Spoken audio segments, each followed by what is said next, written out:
Hey, everybody. How's it going? Thank you so much for joining us today. You are in for a treat. For I have Miss Misha from New York, who is going to be our special guest speaker today as we continue with our Caribbean HIV awareness series in recognition of National Caribbean HIV Awareness Day. Before we get started, I just want to make sure that we give an acknowledgement to our funders, which is the Florida Department of Health, as well as the AIDS Healthcare Foundation. They both fund our Queen Bee HIV prevention program. And we also want to also pay homage to a lot of our global ambassadors and people who are fighting for the cause against HIV on a global level. We also would like to acknowledge our Black Women's Health Imperative. They have on our own terms, and we're steering committee members, and we partner with them as well to help increase HIV awareness for women, specifically Black women. And thank you. So, just a little bit about Let's Be Hive. We are a 501c3 nonprofit organization located in Orlando, and I'm the founder of this organization. I founded it about almost 7 years ago, and so I'm super excited to be able to really help spread and increase HIV awareness, reduce transmissions of new HIV infections, as well as improving therapeutic outcomes among those people who are living with HIV. And so it is our mission to use health education as a form of natural medicine, because HIV education can help save lives too, just as well as early detection. And through our Queen Bee HIV prevention program, we do a lot of community outreach events. We've definitely converted a lot of our community outreach to virtual outreach during the pandemic. But we also do a lot of condom distribution, sister to sister classes, social media awareness. And one of the really big important things about what we do is we collaborate with businesses as well as faith-based organizations to really help increase the awareness of HIV in non-traditional spaces, as well as really working hard to help information for heterosexual women and youth to actually be able to get out into the public, because those are populations that are often not talked about as much. And so we'll definitely be able to get into that today with our special guest speaker. But we're here today because we really want to take the time to acknowledge National Caribbean HIV Awareness Day, which is held on June 8th. Now, what's really interesting about it, and both Miss Misha and I will chat a little bit more about it. But what's really interesting is it's not really formally recognized anymore. So we really wanted to take the time to really bring it back and definitely observe this day. And so throughout the month of June, we've interviewed a few people from the different parts and different islands where we can still recognize what the impact of HIV and AIDS is in the Caribbean islands and how it relates to our American people that are here, for people who've migrated from the Caribbean islands or people who may still be living in the Caribbean. So I'm super excited today to have my special guest speaker. She is definitely been someone that I've really looked up to for quite some time. And I've really watched how she's been blossoming on social media with her openly positive foundation that she started. She is a native of St. Maarten. And she is a global HIV advocate with public speaking opportunities that we'll be able to talk about today. And, just as far as her advocacy work, she's currently doing HIV testing and counseling at AHF, or AIDS Healthcare Foundation Healthcare Center in Chelsea in New York. She's also involved in risk reduction counseling, and she does a lot of client-centered counseling as well. And so I'm super excited because she was also one of our former speakers on our Queen Bee HIV prevention awareness symposium that we put on every year during National Women and Girls Day in March. And so I think was it 2 years ago, Miss Misha? Yes, 2 years ago, where she had an opportunity to share her advocacy work, and I've been following her ever since. And so I really, really, really love your word of the days and your positive affirmations that you do on social media. So I just want to let our viewers know and all of our Honeybee followers to definitely follow Miss Misha if you are already are not. She's on Instagram as well as TikTok, and so I'm super excited to have her here today. So how are you doing, Miss Misha? Thank you so much for having me, Dr. Dunn. I am excited. I'm ecstatic. I'm always happy to be in your presence as well because, just like myself, you are a wealth of knowledge when it comes to HIV, AIDS awareness, and information. My bio definitely needs to be refreshed because I was promoted from testing counselor. I am actually now the linkage to care specialist here Oh, in Chelsea. So, congratulations. yeah, I link Yes. positive people into care or back into care. So, if you're in the New York City area and you know of someone who needs to be back in care or who's out of care, insured, uninsured, documented, undocumented, holla at your girl.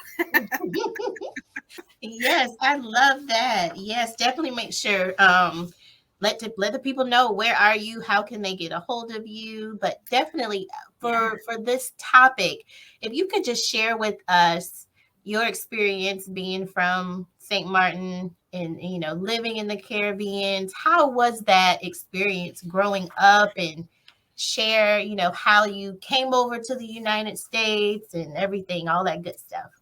Absolutely. So, a little backstory about Miss Misha.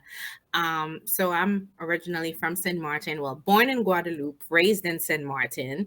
I lived in Sint Maarten until I was like about 18, 19. And I actually left Sint Maarten due to a DV relationship that I was in, and I had to get away. It was either that or my life. And So to I clarify, when you always, say DV, is it for domestic violence? domestic Okay, violence, yes. just for I the was in a viewers. domestic violence relationship, and I'm going to just skip through half that story, but pretty much the end story of me leaving was my mom calling my then boyfriend's phone and telling him about himself, I guess, because the night before we had a big commotion and a neighbor probably told her. Mm, And she asked to speak to me, and when he gave me the phone, the thing that she said to me that I will never forget that stood out the most was, if you don't leave him, I'm going to bury you. mm. Those were Oh my my mother's goodness. words. And I didn't know at the time that I was safety planning, but I was safety planning before even knowing what it was that I was doing. And I started planning my escape. And I knew that I couldn't stay in San Martin if I left him because he would find me. So I actually left and came back to the US, to New York, with my uncle, which is my paternal side of the family. And I lived here in New York. I also went to school for medical assistance in Massachusetts. And when I came back to New York, I was perfectly fine. Nothing was wrong with me. I asked one of my aunts, if there's like a sexual health clinic that I could attend or go to. She was like, "Is everything okay?" I said, "Yeah, I just, I've been here for a year. I just, wanted to get checked." I guess Mm-hmm. that was my sixth sense telling me to go get checked. And I went to the health department clinic here in Brooklyn on Flatbush Avenue, Fort Greene Clinic, actually. Everyone in Brooklyn knows Fort Greene Clinic, and it's been around for forever. Oh my And goodness. so I went there, and in the intake form, they asked if I wanted to be tested for HIV, and I checked yes. So I went in the back, had everything done, had my panels done, pap smear done, you name it, and then I was sent home. It wasn't 24 hours later until I would get a call at my aunt's house asking to speak to me. And I was the one that answered. So I said, "Speaking." And Mm-hmm. the next person on the other line was like, "Can you come back to the clinic? Your pap smear came back abnormal." This Now, was how like, long was that in between when your visit so and your call? I did the visit like the Monday. So that call came, I know it was a Wednesday for sure. Okay. I will never forget that day.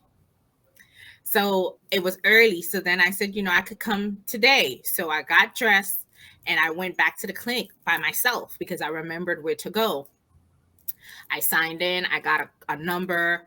My number was called. And then when I went in the back in the room, this gentleman just opens a folder and he shoves the folder in front of me and he walks out.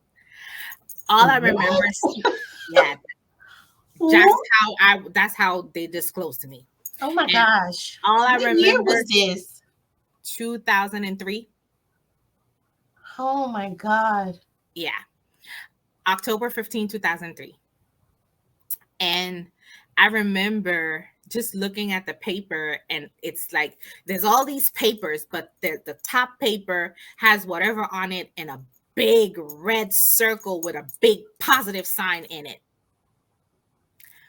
Literally. Oh my God. So then he comes back, and I'm looking at the folder in front of me, and I'm looking at him. He's looking at me. I'm looking at him, and I'm like, what does this mean? Yeah. What in the Like, world? what is this? I was like, does this mean that I'm positive for something? And he doesn't say a word. He just shakes his head, yes, like this. So then I'm hysterical. I'm crying. He walks out again. And I'm by myself this time. A nurse comes in and she's rubbing on me and she's talking to me. And I remember her telling me, honey, HIV is not what it used to be. She was like, I'm going to refer you to some really good people. She was like, you can live a long life. In my mind, my life was completely over because, mind you, I'm 19 years old. That's I'm so 19. traumatic. I mean, like I'm just listening to you explain this, and the fact that I work on the other side of healthcare too. So to hear your story and just sharing, from the And patient's perspective, this is traumatizing. it is. It was. For me, I felt like my life was over before it even really begun. Because here I was thinking that I escaped, you know, Yes. something or someone, then to find that out a year later, I was like, oh God, like my life was over. I don't even Oh. remember how I made it home that day. Mm. I just remember it was like a funeral. Like I walked in, my aunt was laying one of my aunts was laying on the couch with her newborn baby, and Oh. it's like she just knew something was wrong and she put the baby down and got up, and I just bawled in her arms. Like I just bawled. Yeah. And then she was like, "What's wrong? What's wrong?" And then finally I told her, and then I told my other aunt, and it's like it was just that day was just a dreaded day for me. Fast forward to now, I was linked to care Mm-hmm. after calling a list of so I had a list of agencies and places to call, and I was doing all this on my own because there was no peer coordinators, there was no No linkage to care navigators. specialists back Oh my then, no goodness. navigators then. So I was doing all this on my own. So I would use my aunt's house phone because I didn't have a cell phone at the time either, because I don't think cell phones was even really a thing then either. And I called several numbers, and finally I got to speak to one live person who said, okay, they will forward my information to a case manager and the case manager will call me back. And that case manager that called me back would definitely be the person that planted some seeds that you guys see today. And I Mm-hmm. always give her recognition, because if there was no Simone Ross at the Haitian Women's Program, which is now current day Diaspora Community Services, there would Mm. be no Thamicha Isaac. Wow. So she saved that 19-year-old in many ways that then she even that I even think that she even knows. Wow. Um, of course, I already had my own issues, and having that diagnosis amplified those issues to where I would go into a real deep depression. I went into a depression for years. And I always like to say that I was a functionable Black women on a whole. We are Yeah. functionable, depressed, functionable, anxious, functionable, you name it. We will.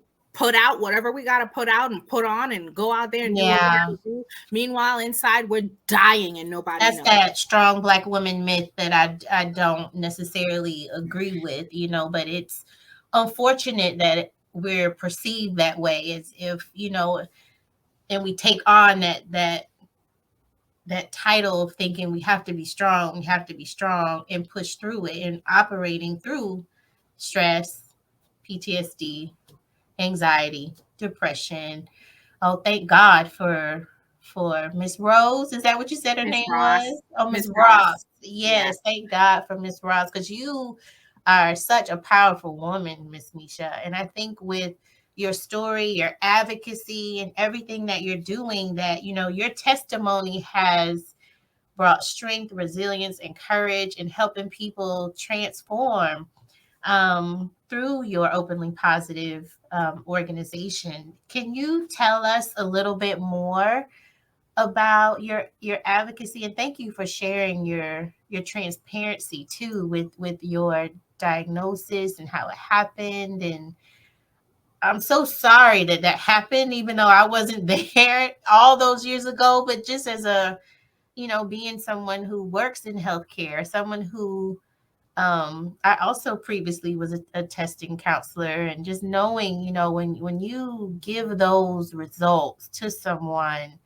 and it takes specific training to be able to do that, to where it's not a traumatizing experience. And I think, from then 2003 until now, we've definitely come a long way, but I guarantee that there are people who are still experiencing similar situations to what you went through, unfortunately. And so, I know you did some work, and we'll get into that when you went back home with the medical providers and actually helping people with that. But if you could just share, why did you start Openly Positive? And from that diagnosis to what we see as Miss Misha now, how did the advocacy, like, how did you get here? Oh my God. It took a lot of work, self-work. Yes. Um, so I didn't even know that I was advocating, where I knew that I would never settle for anything less. So when I first got diagnosed, right, so I was already suicidal. I've been suicidal since I was 13 years old. Oh. And Miss Ross knew this. And there was times where I would go MIA and nobody can't find me. Nobody have no contact with me for months, weeks. And I remember one time she actually showed up at my house with the cops and the ambulance to Now do a that's wellness love. check. She was doing a wellness check before wellness check was something that was mandatory Mm-hmm. and mandated with agencies. And when she came, she was, I remember her bringing me back to her office and writing a letter. She was like, I want you to sign this letter. She was like, because I want you to promise me that you will not harm yourself or harm anybody else. And I was like, well, I will never harm anybody else. That's not even in my character. That's not even who I am. But Mm-hmm. yes, I will sign this letter stating that I won't harm myself, Mm-hmm. because I will cause harm to myself before I cause harm to anybody else. And then she was like, okay, you have way too much time on your hands. So this is what I'm going to do. I'm going to sign you up to take these classes. And she actually signed me up to take HIV one-on-one classes. And that was my introduction to advocacy. And I didn't even know that that's what it was. So by taking that class, it actually empowered me in a way where now I understand what's happening in my body. I Mm-hmm. understand how transmission happened, how the virus is mutating, and all this other stuff. Because another thing too about me is I was one of those people who took a lot of medication vacations. And for those of you who don't know what medication vacation is when someone who is on medication just stop taking their medication for various reasons, Mm-hmm. which for time's sake, we can't get into that right now. But you stop taking the medication for various reasons, whether it's side effects related, whether it's medication fatigue related, or whether it's just mental health or substance abuse related, right? There's so Or much even different access. barriers and factors that comes into play. So Yeah. with her making me attend that class, I actually got to meet not only other positive people who was actually doing things with themselves, but Mm-hmm. I got to make friends with medical people in the medical field who became my friends and who will always check up on me. So though I wasn't public then, I still did little things. I attended group therapy, I did women workshops, I even did my own presentation, but I wasn't public about, who I was, and the whole Miss Misha and openly positive wasn't, the seeds was being planted, but it wasn't Mm-hmm. born yet. Mm-hmm. And fast forward to 2016, I actually got a promotion because I worked for the hotel industry for almost 10 years. And I got promoted to another hotel within the same company. And while at that position, having locker room conversation with a colleague, she was hemming and humming about a situation that she was going through. And at the time, I was also facing, not being evicted, but I had to find some place to live with my kids because my landlord at the time wanted her place and I had to Mm-hmm. leave. So finally, I found a place in Jersey. I'm excited about that. I'm, getting ready to move. And I was just saying, like, trying to give her hope by sharing a little bit of my story with her. She took that information and she went to HR. She complained. She said, who would want to work with Oh my someone who's God. HIV positive? She just went through a whole slew of things. This probably happened Friday. Again, Wednesday. Those Wednesdays are very pivotal in my life. Girl, By I that call them Wednesday, wacky Wednesdays. I don't know what it is about a Wednesday. it's Yes. definitely wacky. By that Wednesday, I was called into HR. I was questioned, and Oh. then they were like, I lied on my application, I withheld information, and the next thing you know, I was fired. So here I am, just got this brand new apartment, not even a good 6 months into my new job, and now I'm fired. And then 3 months after that, I was homeless, living in a hotel in New Jersey with my Oh children my God. because now I can't pay my rent because I'm looking for a new job. And I did get a job, but it wasn't enough to pay. So I was looking for a second job. And yeah, it just wasn't, the math wasn't mathing. Oh my gosh. So that within itself in 2017 launched me into another deeper depression, and then suicidal ideation, and then suicidal attempts. On January 10th, 2018, I was hospitalized for attempted suicide. Mm. While in that hospital, though, something happened. I was isolated for a long 7 days Mm. in a room by myself. And one thing I asked for while I was there was a pen and a notepad. I couldn't get a pen because those are considered weapons in those behavioral health places. So Yeah. I received a small little pencil. This pencil was like about this big. And there was this room that we were allotted an hour in every day. And when I had my hour, I just would go in that room and I would just write to myself. And I would Mm. write affirmations and I would write things that I want to change. I would write things that I want to see. I would write things that I want to write in my life that was just going to shit to hell. Yeah. And when I It's came amazing when you write. It's something that happens when you physically write something down, as far as like the connection in your body, your heart, your soul. There's a connection and something that happens. And I'm going to tell you, I hate to like interrupt you really quick, but I just, it's like no, burning go ahead. inside because I experienced that when I started writing for my book. And a lot of people were saying, "Oh, you should just type." But for some reason, like I could not, it didn't work well for me. But once I started writing, because I used to journal a lot, And so it's so therapeutic, and it's just so helpful for people to understand like the power of writing. And when you write that down and having something tangible for yourself, that you can either go back, reflect on, it's such a powerful It's shift. a powerful shift. It's really a tool of you connecting mind, body, and soul all in one. And then you're transmuting all of that energy out into the atmosphere. So that's what I was doing. I didn't know. I didn't know that that's what I was Mhm. doing. But No, God I knew. just right, right, that part. I Yes, was just God writing to knew. myself. And then when I got released, I went and got my kids. We stayed in my cousin's basement for a little bit, and then while doing that, I was just praying every day, and I would go do my Ubers with my car and do Uber Eats and Lyft and Grubhub just to get some Yeah, cash. yeah, And at the same time looking for an apartment. Finally, I found an apartment still in Jersey, but now it came to a point where I'm no longer in New York. I had to switch everything over to Jersey, including my driver's license, healthcare, and everything. mm, According to New Jersey, I was making too much money to qualify for any of their services. Meanwhile, really wasn't. So I received one doctor's visit and one refill for 6 months. Dr. Dunn, 6 months.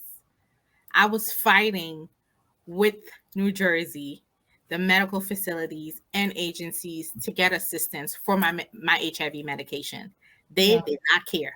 That's what I was going to say as far as one of the reasons, a lot of times it's a barrier just accessing the medications, getting the prescription, the refills, or just the access to actually getting the drugs. It is more to it, especially on the pharmacy side. And you see all of the things, insurance rejections and claims, prior authorizations, and all these different things that will prohibit families from being able to get access to their medications. Mhm. It's terrible. six So here we months. are, right? 2018. Now, after I came out, like within 2, 3 months, I got a place. But now here we are, 6 months in. Now we're in August. I've been out of care. I've been out of medication. So I gave up my apartment and I came back to New York. I went to my old case manager and I was like, look, this is what's happening. This is what's going on. He was like, Miss Isaac, he was like, don't worry. He was like, where are you staying now? I gave him my in-laws address, my ex-in-laws address, my ex-husband's family's house. That's where I was staying with my kids. They allowed us to stay there for a little bit. And I gave them that address. He was like, okay, I'm going to refer you to another agency because that's out of our jurisdiction. He referred me to another agency, and the agency was like, all right, we're going to put you in a shelter. And, Mm, you know, I went into that shelter, and when I tell you, that year 2018 within itself, 2017 and 2018 was really the birth of Openly Positive and Miss Misha, because when all of that was over, said and done, that's when I decided that I no longer wanted to be in this closet, so to speak, or I don't no longer want to be ashamed of who I am. Because if it took for someone to just share that information so willingly, so freely, to cause this domino effect into my life, I was like, I no longer want that. I was like, I want the world to know. And everybody do not have to do what I did. But for me, that was my liberation. That was a way of freeing myself from any and everybody, family members, jobs. So now you can't say I withheld anything because I'm public with it. You can't hold that against me because I'm public. mhm. So I went on a Facebook Live. There was this Facebook Live show called Ride Along, and I shared my story. I did this interview literally when I was at the hotel in my car, Wow. and that was the birth of Openly Positive. Wow. You know what? And it's so important too with being able to create something positive in a negative environment. if not to say that it was a negative environment, but there were a lot of negative things going on around you at that time, but to still be able to find the strength to create something that gave you almost life Yeah. and rebirth of who you are and what your purpose is, and the fact that, I really commend you for everything, because I did not know a lot of these parts of your story.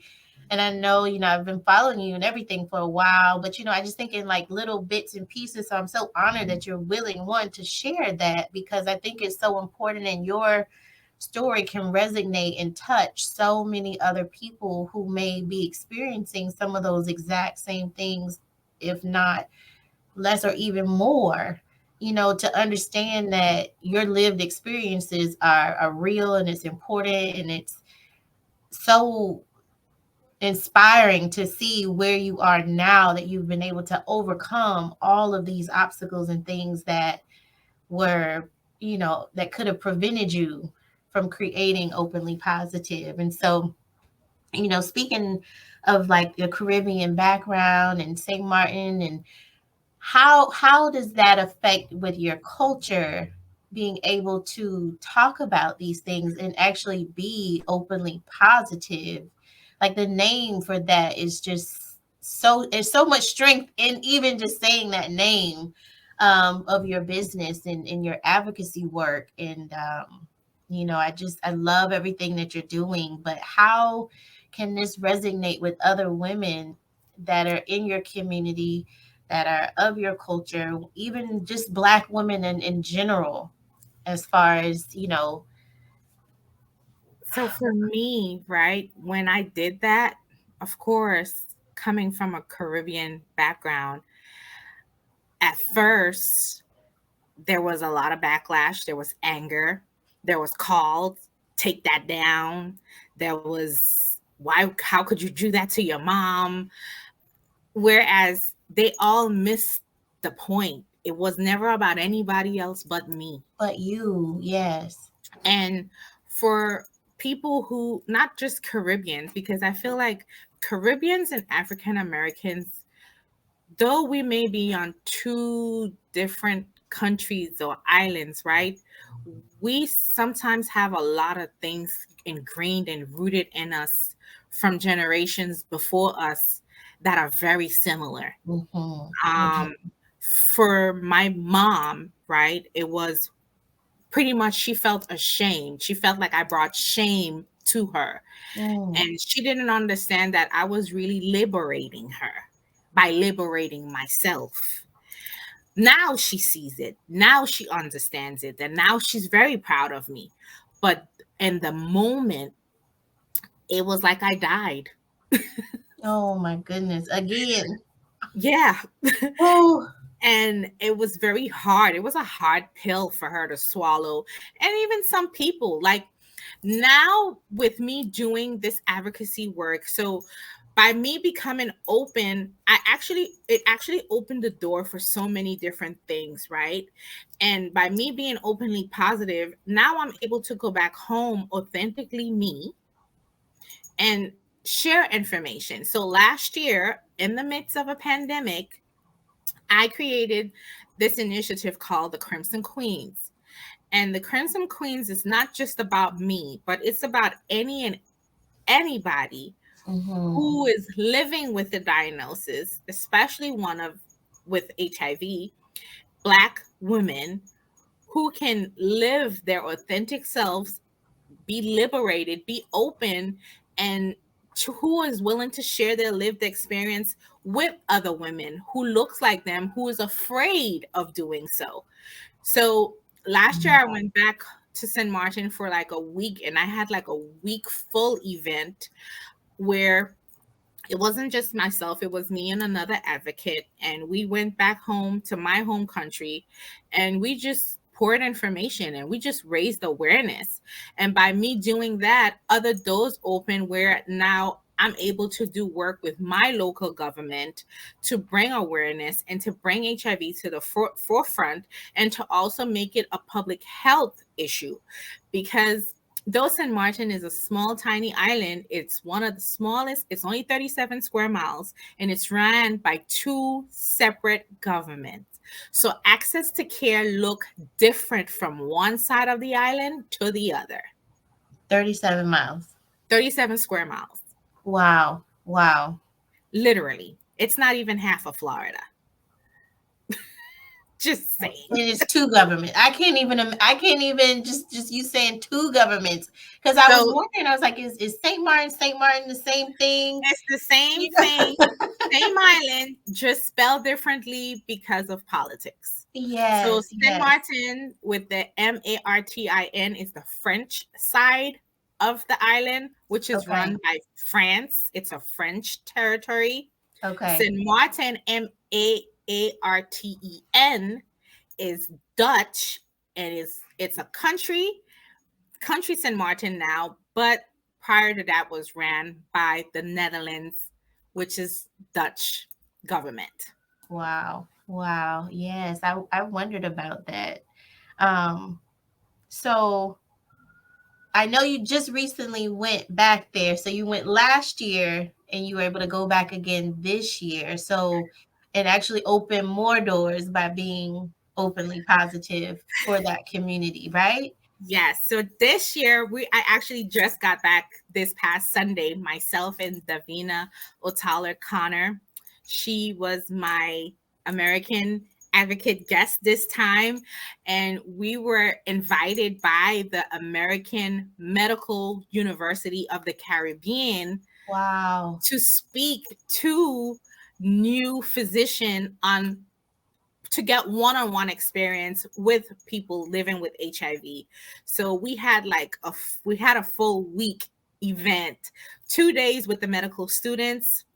We presented to 125 students and counting, which was phenomenal. Dee did her thing with her U equals U presentation. I presented on stigma, the effects, the cause, and the institutional stigma.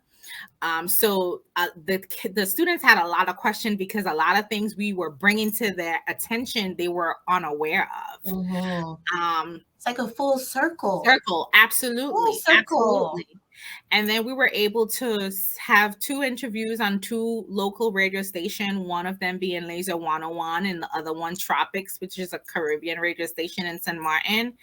And we were also able to have a meeting with our parliamentarians committee for public health.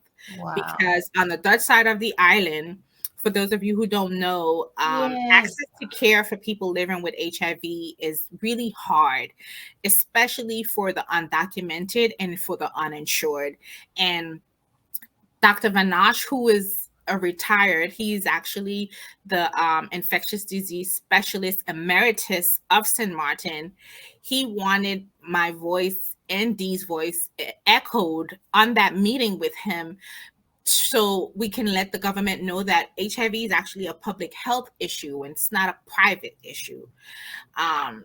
Because according to WHO, especially St. Maarten, has not been reporting their stats on any type of illnesses since 2013. Girl, because I was looking for the data. Like, where Yeah, where are the statistics? the Where are statistics they? and the data, it's Dr. Vanash has some, but if the government of St. Maarten don't, you know, take up this mantle, um, there's going to be some serious repercussions because he retired and now he's leaving the island. So Wow. that was the rally cry. Yeah. And you were saying that this is the only He's the doctor. only infectious disease specialist on the island for the past 30 something years, Wow. 35 years and 32 years, sorry, and counting. Yeah. Yeah. So definitely a huge call to To action. action for people who are Absolutely. there and for people who still need care. I mean, what are people supposed to do? I mean, I guess it would just be up to the primary care providers to take care of those patients. The thing though with primary care there, they don't know anything about HIV. They wouldn't even How begin is to know anything. testing? So How's the process for testing there? The AIDS Foundation, which is Dr. Van Nosh's organization, They offer free testings, and they also have like outreach team that, Okay. because St. Martin is like a very liberal island country on the Dutch side. So we have legalized brothels, and they are able to go into the brothels and give the girls their free HIV testing, STI screening as well. And of course, Dr. Vanash will treat if anything. Also, he helps a lot of the people who are undocumented and uninsured. They all go to him, but he is one person.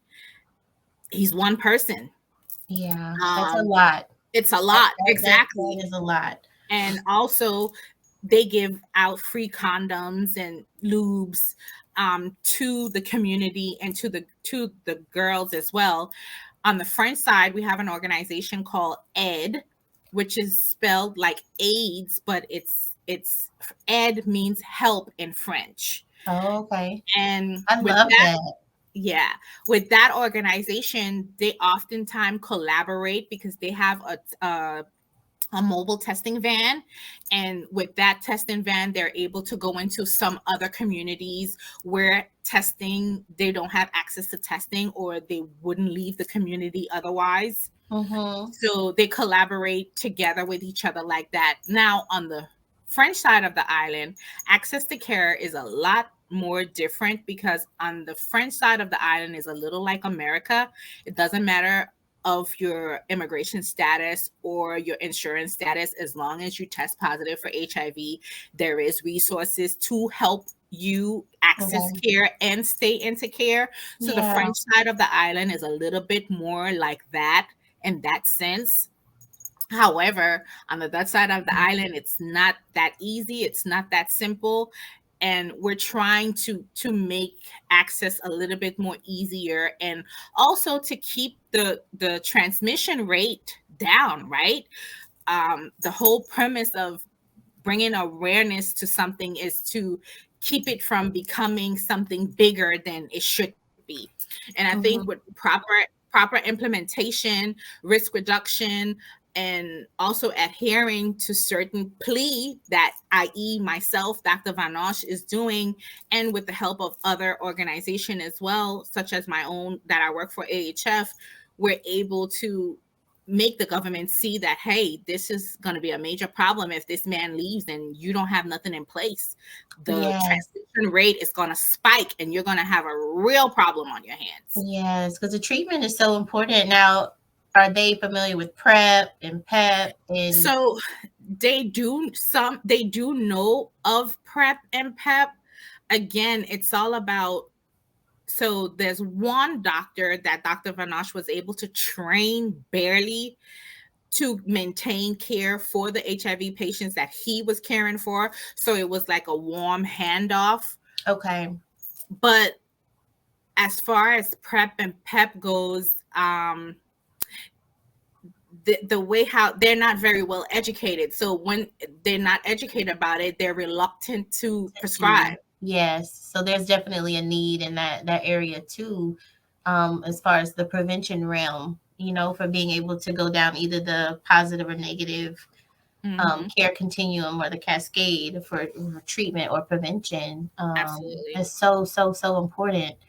But no, you are making some huge segues back at home, Thank you. just to be able to share that, and then to be able to go up that corporate. I mean, that's not even corporate. This is like government level, as far as like with your advocacy and getting that attention to them to pay, to help the people in your community back at home. I think that's amazing and it's so important, and we need more people like you and the infectious disease physician back home, just to be able to be that voice and to advocate for those families there. And even here, I think especially for women, I think it's very important for women to be able to see women that look like you and me, no matter what nationality you are, no matter where you're from, because at the end of the day, when people look at us, they don't see our nationalities and things like that. They just see a black woman first. Indeed. And so I think Indeed. it's so so important for us to realize, even through that advocacy, that representation of seeing people that look like us who can advocate and be that voice. I think too, and it's really unfortunate that we still have a lot of stigma that is still affecting the care of patients, and just being able to live, even as an ally. And I'm so excited, to see that you're a transgender ally with it being Pride Month and all of the activities going on. It's just so unfortunate that we're still living in a world where stigma is still the to me, like, and we all know as advocates, as we say, stigma is the deadly disease. Is not It not is. HIV. It's not HIV that kills you. And then, let's go into women issues of Yeah. the sad news of the day is the Uh, Roe versus Wade being yes. overturned. I mean, like, Yes. what are we going back into the Stone Ages? Like, come on. But Yes. yeah, That's a whole nother better pill, topic. whole nother. I mean, but just in general, just as far as women's health and being able to, I know it's a very sensitive topic. It's a very sensitive topic. But you're right. Just as far as the things that we're seeing, we're making so much segue with our vice president being the first African American woman, first woman and African American woman to be able to hold that type of power on a governmental level. And then it's like we're taking a step back too. So I try not to too much get into the politics of it on a personal level, but it's definitely interesting to see how the states are going to be able to make these decisions, and how from that federal level how it's going to affect women. But even through opportunities, back to HIV with like PrEP, that's the first opportunity that you can take to try to protect yourselves or prevent yourselves from HIV without having to be dependent upon your partner, what they're doing, and just as far as a form of protection for women. That is so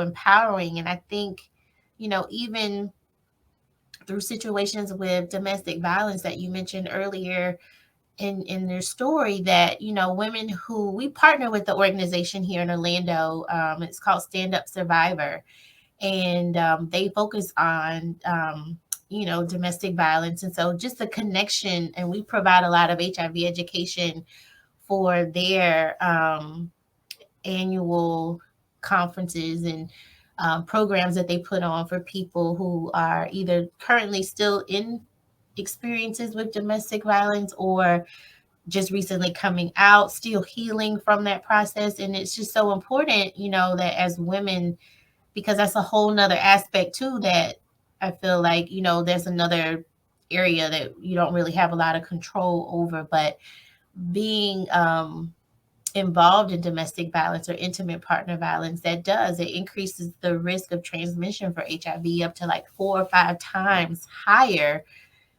compared to women who are not experiencing that. So I just, there's so many things that I feel like you talked about that were like such like really good points. And as far as being able to make progress and overcome a lot of these things that affect women in all different aspects and all different parts of our lives. But as far as being a woman, and I know we were talking about the changes with the laws and everything that's happening that we see in the news, but can you share your experiences with dating, and having children? Because you have 2 sons, correct? Yes, I do. Okay, if you So could just share with our listeners, how has that journey been? absolutely. So relationship, Tamisha gets relationships, honey. Just had to throw that in there. But Yes. with my first son, I was actually married to his dad. Um, like the second it was in my early like 20s, I wasn't open about my status, but I definitely disclosed, my status to him, and he was okay with it. He would definitely go with me to all my appointments. And at first, I was very scared because I thought I was food poisoning. I didn't know that I was pregnant. And the medical assistant who insisted that the doctor did a pregnancy test on me, and lo and behold, it wasn't food poisoning, it was actually a baby. And of course I was scared because I was like, oh my God, I don't want to transmit my HIV to nobody. And I was like, what does this mean? So my doctor actually explained to me about undetectable equals untransmittable before U equals U even became a thing, right? So I was able to actually have not one, but two children because I was adherent to my medication. I was undetectable. I still am undetectable. I wasn't able, I never transmitted my HIV to anyone or to my kids. I have two handsome sons who are now 16 and 13 and who are HIV negative and who are living, thriving, and loving their mom as she is. And this is one thing that, when people ask me why, I became an advocate because of the literature, even though well before, like you mentioned, it wasn't called U equals U, but we knew for a long time in healthcare that treatment was so powerful that it could prevent transmission through pregnancy, through perinatal transmission. And so this was one of the reasons why I actually wanted to become a pharmacist. When I started looking at the data and the literature and these studies and the research that was going on behind the scenes, Yeah, I wanted to learn more about these medicines and how were they working in the body. So for a long time, I feel like I've always had an advocacy for women and children because of the power of treatment. And so now we know treatment can be used as prevention. Now we know that, U equals U or undetectable equals untransmittable. And this is, so exciting. And I think the medical world is just as far as how treatment can be so powerful and how women who are living with HIV are still having HIV negative children, and absolutely. men who are HIV positive are still married and dating and in love. And we actually talked about that And this they can year, also have HIV negative children as well, as children long as as they well. adhere to their medication and they're undetectable. Absolutely. Yeah, so I think it adds to the strength of your story to just to be able to share how important that is, and just that you have two boys. I have a son myself. He's almost 8, and oh my gosh. So I can't even imagine being a boy mom to two babies. I Oh love my my gosh, boys. I two do. They're boys. 16 and 13 now, so it's like they're kind of a little bit out of the way. They're very independent and they do their thing. They like Yeah. I call them my broke roommates because Oh my goodness. they do their own thing. I just supply the stuff, but they're little men. Yeah, it's such a beautiful thing, though. Thank you. I'm so happy you shared that because I think that, there's a lot of other women who, may be viewing or maybe watching that is positive, may have the desire to still want to have children, and just to be able to share that you are a woman who's living with HIV, who still is able to have babies, and they are HIV negative. And just, just the importance of being in care, staying in care, and having that good relationship with your medical providers will be helpful. So thank you for sharing that. My pleasure, always. Yes, elaborate on your daily affirmations, or your word of the day, excuse me, your words of the day So and your affirmations, because I'm going to tell you, sometimes I'm scrolling, and I'll admit I'm not on social media a lot, especially through like our business page for Beehive. But when your word of the days come up, I stop and I look if I'm on social media. But I do, and I love your consistency and the fact that that there are people probably waiting for your word of the day. And I know it might put pressure too on you, but it's so crazy that you say that because you're not the only one who tells me that. Like some of my coworkers, and I work in a very diverse environment, and some of my coworkers, like my queer, non-binary coworkers, they will come up to me and they'll be like, "Mish, you didn't post this week. What happened?" And I'm like, "What?" those They be accountability and partners. yeah, they be serious too. Yeah, And yeah. sometimes like I be either busy or I'm going to start batch doing them so like that it will automatically post, because I love doing that, because I don't do it for anybody. I really do it for For me. yourself. Yeah, you You talking, know, I do yes. it to encourage myself. I do it to uplift myself, because like I said, though I'm healing for me is not linear. It's multidimensional, because one minute I could be good and the next minute I'm in my own thoughts and my mood would just go "Ooh." Yeah.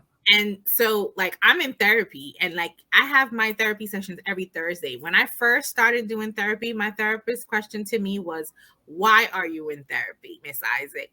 And Mm, I was honest. And I told her, I said, "Well, just like a substance abuse user have AA and they have 12 steps and they have all these programs." I was like, therapy for me is my AA. I need to be in therapy because it's maintenance for me. It's yes. maintenance for me for my mental health, my emotional health, and also my physical health. Hmm. Because if my mental and emotional ain't right, my physical can't be right. Yeah. You know what So I for like to me, call it when you say maintenance? It made me think, I always say pre-preventative maintenance. You're doing things for pre-preventative maintenance that you need in order. Yes, that's such a good yeah. analogy. Yeah. So for me, that's what I do. So for you, I'm going to say my positive affirmation for Black women on your show right Yay! now. Yay! I love it, love it, love So it. for today, our affirmation for Black women is, I am the only me there is. My body is in sync with the universe. I am filled with positive energy. I am perfect, whole, and complete just the way I am. I am filled with energy for all the daily activities in my life. My body is healthy. My mind is healthy. I chose health and healing over diets and punishing, myself. That's today's affirmation. Yay! I love it. I love it. So, I got this on Amazon. So the creator of this book, she goes by Limitless Abundance, and it's she has a whole thing. She has a workbook. She has this book. So I have the workbook too, but because I had started my journal, I haven't started the workbook yet. So instead of buying a workbook next year, I'm just going to use that book because I already purchased it and use that yeah. for next year.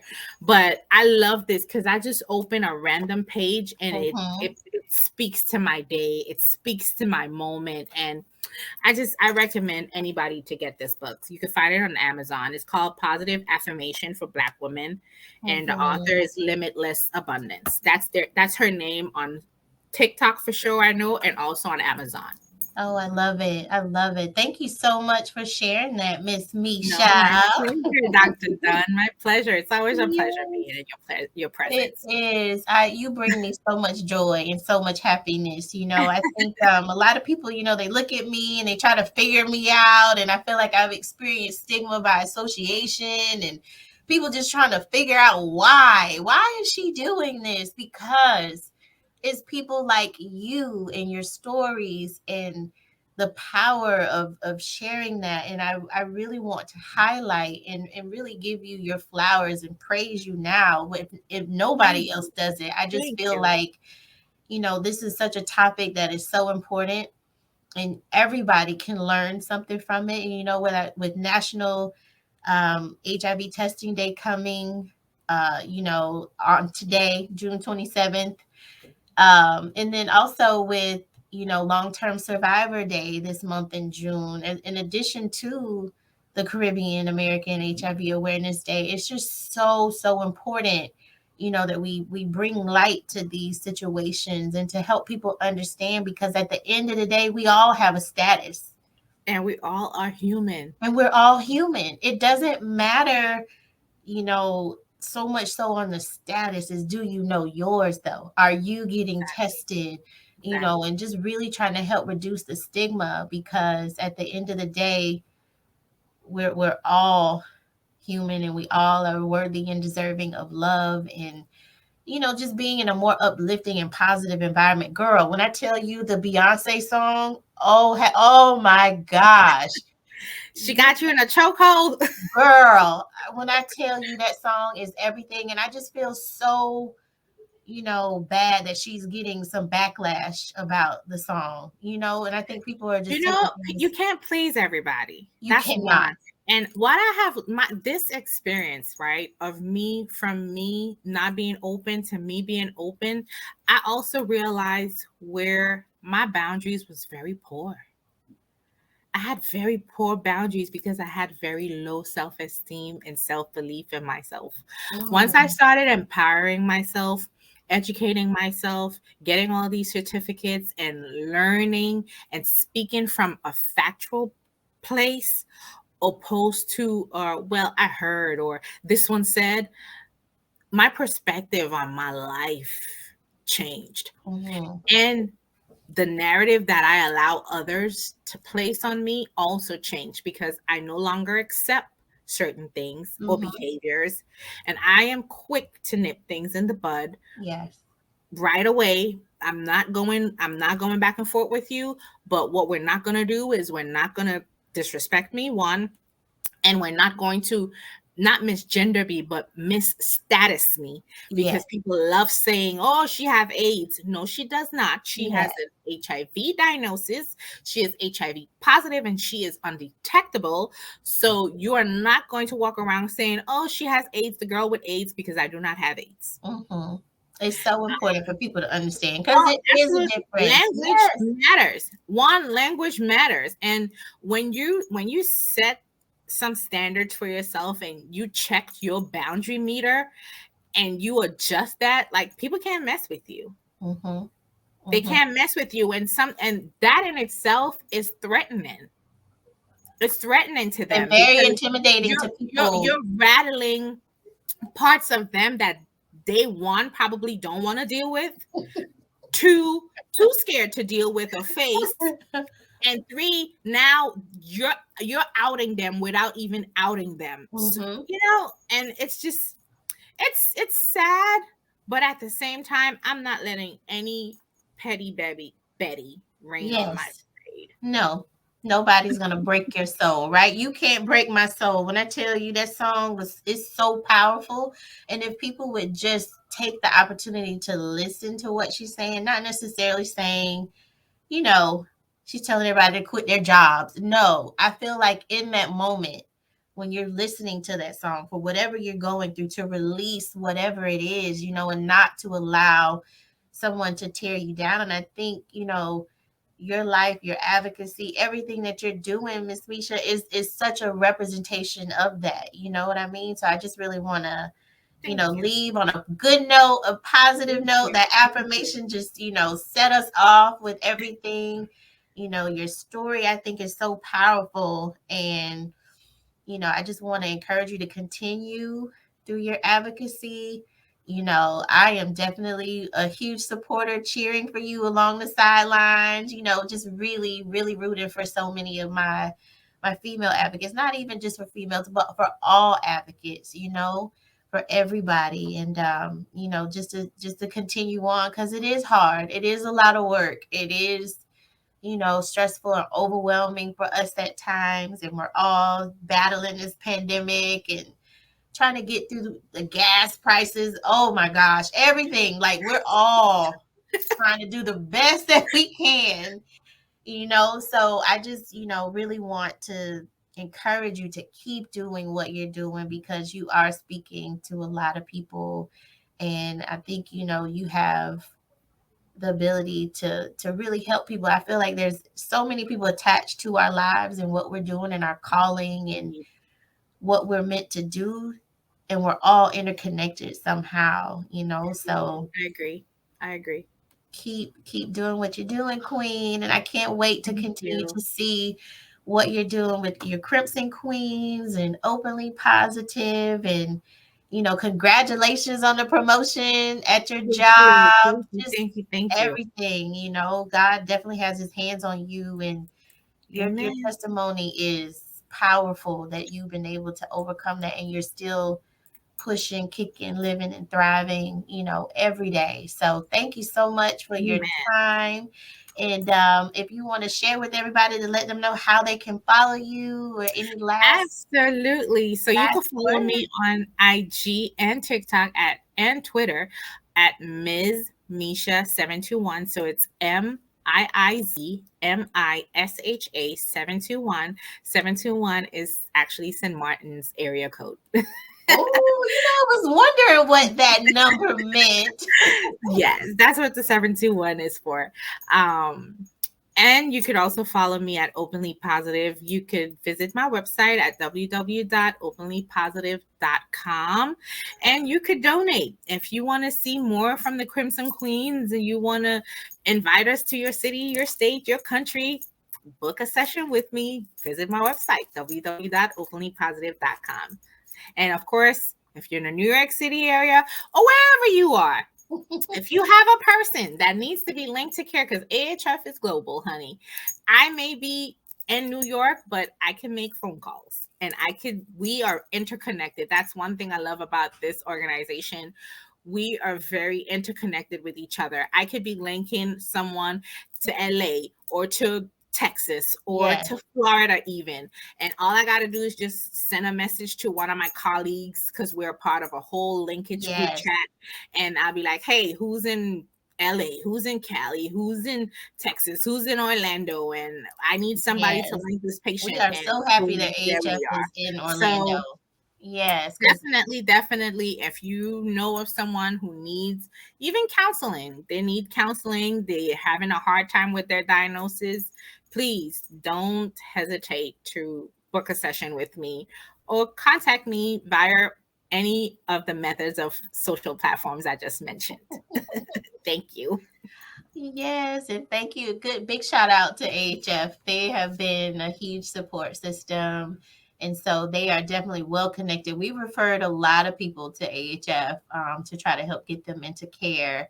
And so, That's right. just depending upon which agency can give that special care that is Absolutely. needed is so, so important. So thank you so much. It was a pleasure. Thank you for Yes. having me. Well, have a good night.